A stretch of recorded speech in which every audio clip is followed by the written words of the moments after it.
हम्म?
किसी भी प्रकार की आपदाओं से ऊपर उठकर अपनी यात्रा को अविरत रखने की स्वाभाविक प्रकृति के अनुसार नीलकंठवर्णी बढ़ चले विश्व के सबसे ऊंचाई पर स्थित प्रदेश तिब्बत में।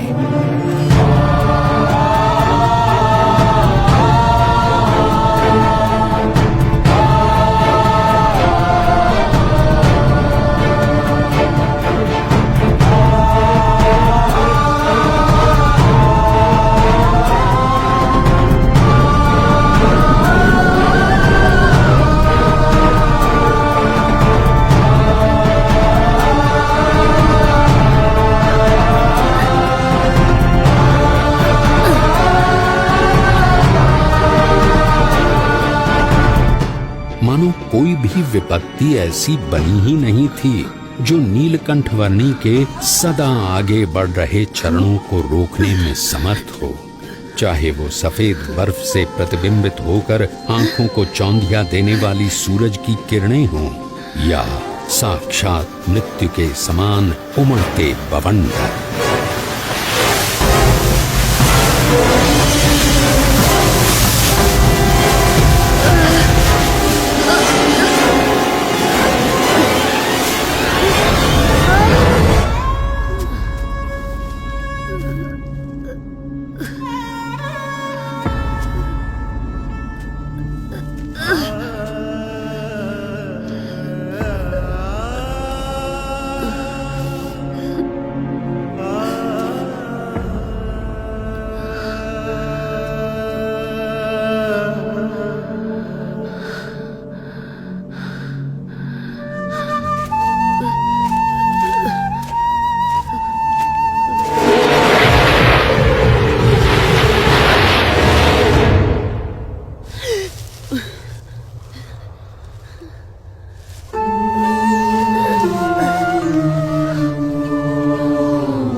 नीलकंठवर्णी ने अपनी यात्रा को जारी रखा हिमालय के शिखरों से भरे हुए प्रदेश तिब्बत में।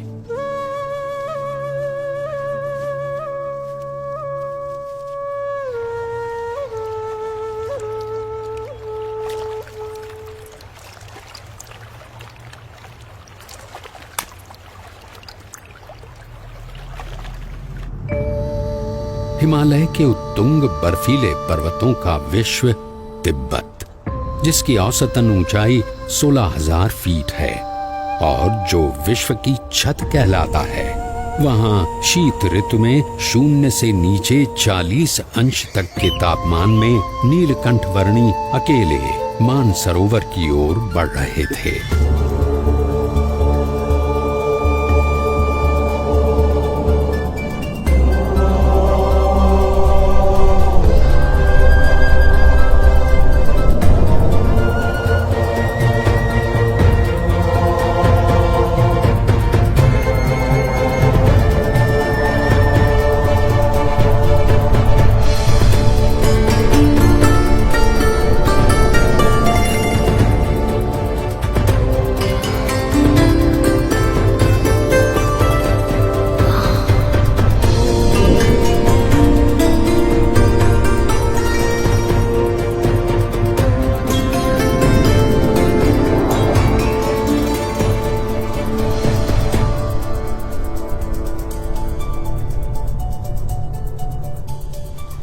परमात्मनि यो रक्तो विरक्तो अपरमात्मनि।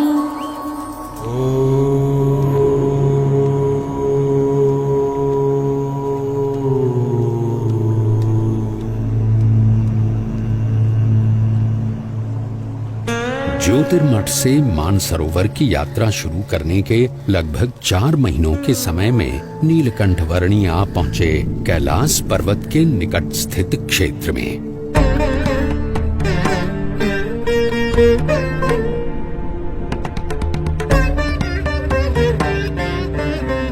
लगभग 21,700 फीट ऊंचे कैलाश पर्वत की तलहटी में राक्षस ताल सरोवर के निकट लगभग 15,000 फीट की ऊंचाई पर स्थित विश्व के सबसे ऊंचे मीठे जल के सरोवर मानसरोवर पर नीलकंठ वर्णी आ पहुंचे।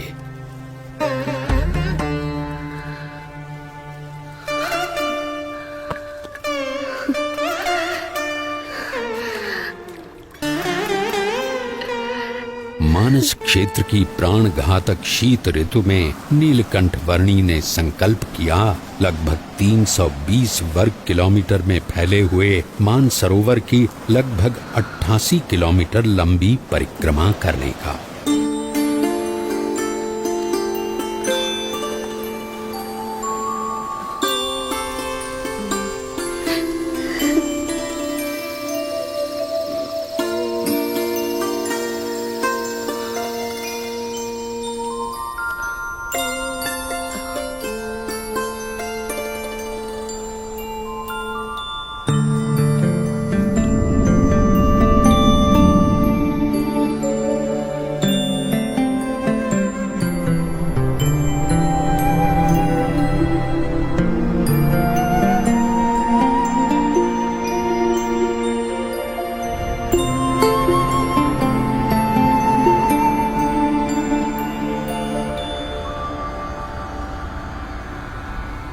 धर्म नियम और भक्ति क्रियाओं के पालन में कोई भी समझौता न करके नीलकंठ वर्णी मुमुक्षु मात्र के लिए जैसे एक उदाहरण प्रस्थापित कर रहे थे।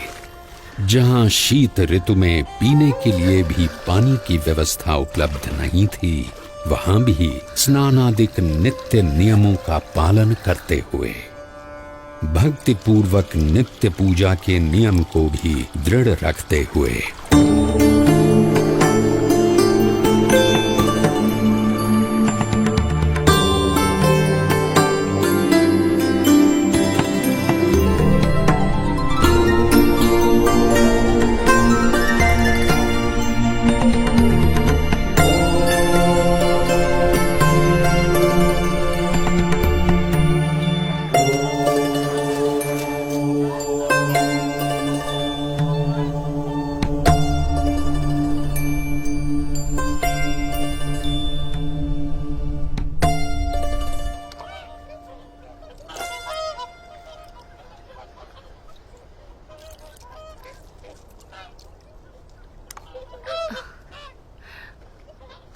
इस जन्म में आप सब हंस हैं और अगले जन्म में आप मेरे परम हंस बनेंगे।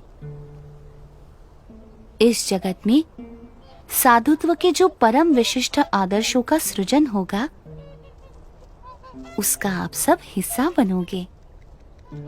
पश्चिम दिशा में मुमुक्षु मेरी प्रतीक्षा में है। भविष्य में वहां मेरा कार्य क्षेत्र होगा।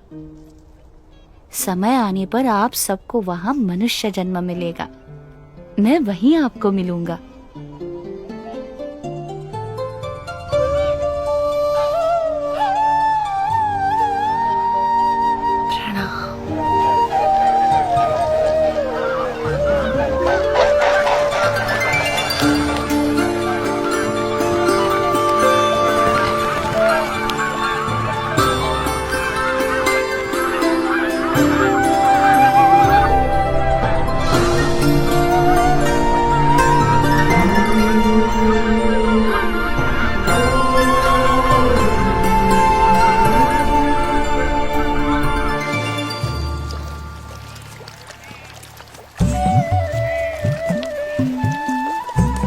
शरत ऋतु तिब्बत प्रदेश में बिताकर नीलकंठ वर्णी पुनः बद्रीनाथ जाने के लिए निकल पड़े।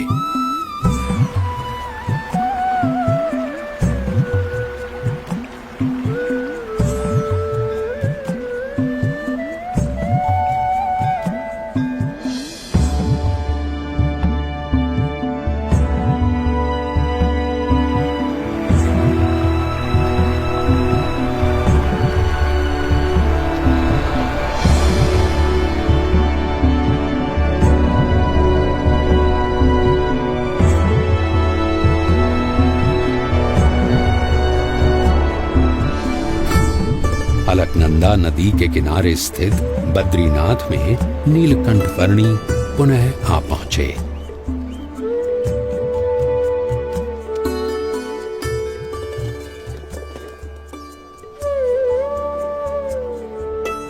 जय बद्रीनाथ जी की जय बद्री विशाल, जय बद्री। ओ पुजारी जी आ गए।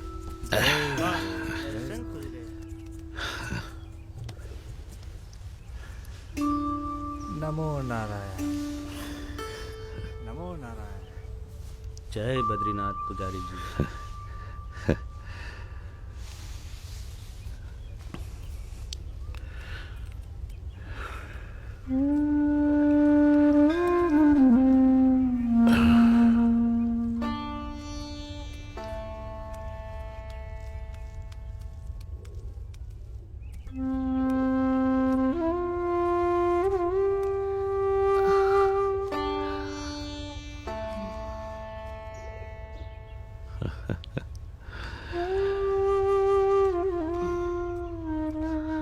नीलकंठ वर्णी,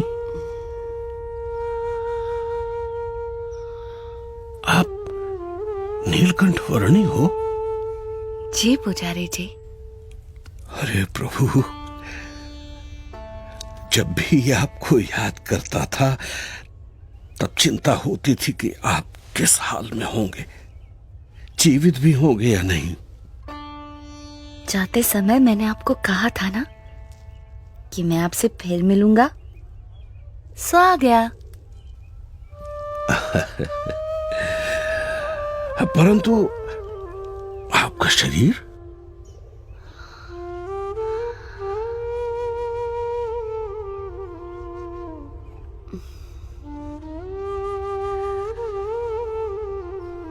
कितना दुबला पतला हो गया है।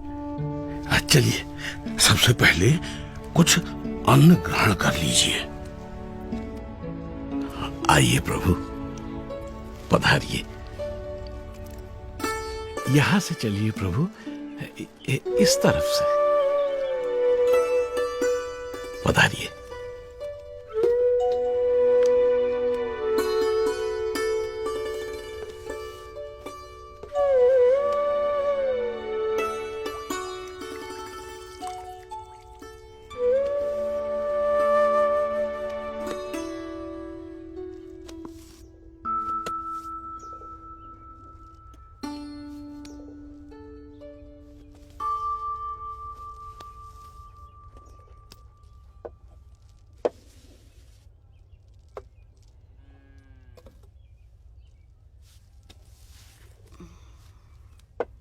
मानसरोवर जाने से पहले अंतिम भोजन आपके वहां ज्योतिर्मठ में किया था, और वहां से लौटकर प्रथम भोजन भी आप ही के यहाँ कर रहा हूं। अकल्पनीय।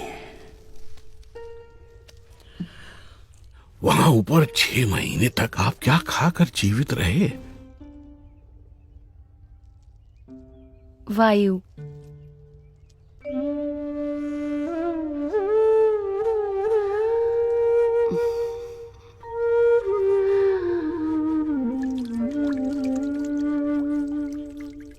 मुमुक्षुओं के भावों को परख कर उन्हें अपने संबंध से कल्याण के मार्ग पर प्रेरित करते रहने का नित्य क्रम